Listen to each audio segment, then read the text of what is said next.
সত্যিকার অর্থে আজকে প্রথমেই আল্লাহ সুবহানাহু ওয়া তাআলার দরবারে লাখো কোটি শুকরিয়া জ্ঞাপন করছি যে আমরা আজকে মিলান বাংলা প্রেস ক্লাব ইটালির পক্ষ থেকে গ্রীষ্মকালীন মিলন মেলা করতে পেরেছি। আমরা অত্যন্ত চমৎকার একটি পরিবেশে এসেছি। প্রতি বছরই আমরা এটা করে থাকি যে প্রেস ক্লাবের যারা মেম্বার্স রয়েছে সবাইকে নিয়ে আমরা একটা গেট টুগেদার করি, যাতে করে এই প্রবাস জীবনে যান্ত্রিক জীবনের মধ্য থেকেও আমরা একটু এন্টারটেনমেন্ট করার চেষ্টা করি, যাতে করে আমাদের কর্মজীবনটা আরও বেশি বিকশিত হতে পারে এবং যেই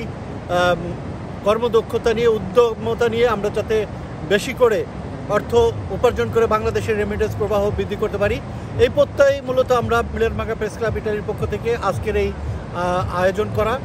গ্রীষ্মকালীন মিলন মেলায় যারা অংশগ্রহণ করেছে সবাইকে অনেক অনেক ধন্যবাদ এবং কৃতজ্ঞতা, এবং যারা আয়োজনে সংশ্লিষ্ট ছিল আমাদের মিলন বাংলা প্রেস ক্লাবের সম্মানিত সকল মেম্বার্সদেরকে আমি কৃতজ্ঞতা এবং শুভেচ্ছা জানাই যে এই আয়োজনে তারা সবাই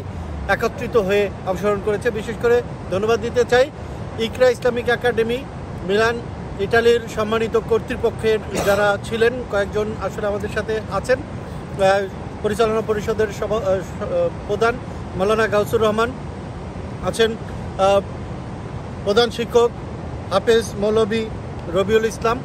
এবং আছেন ইকরা ইসলামিক একাডেমির পরিচালনা পরিষদের অন্যতম সদস্য এবং অর্থ বিষয়ক দায়িত্বে যারা রয়েছেন জুলহাসউদ্দিন আহমেদ, রয়েছেন রুহুল আমিন রাহুল, রয়েছেন আমাদের আরেকজন শিক্ষক জনাব জাহিদুল ইসলাম, মাওলানা জাহিদুল ইসলাম, আমাদের শ্রদ্ধেয় মামা জামিল হোসেন মিঠু সহ হাসান ভাই সহ মিলান বাংলা প্রেস ক্লাব ইটালির সকল সদস্য, বিশেষ করে সাধারণ সম্পাদক আব্দুল বাসির দোলাই, জয়েন্ট সেক্রেটারি জালাল হলাদার, রয়েছেন প্রচার সম্পাদক রতন হক, রয়েছেন সম্মানিত সদস্য আসিফ শাহরের রাজীব, রয়েছেন সদস্য জনাব সাইফুল ইসলাম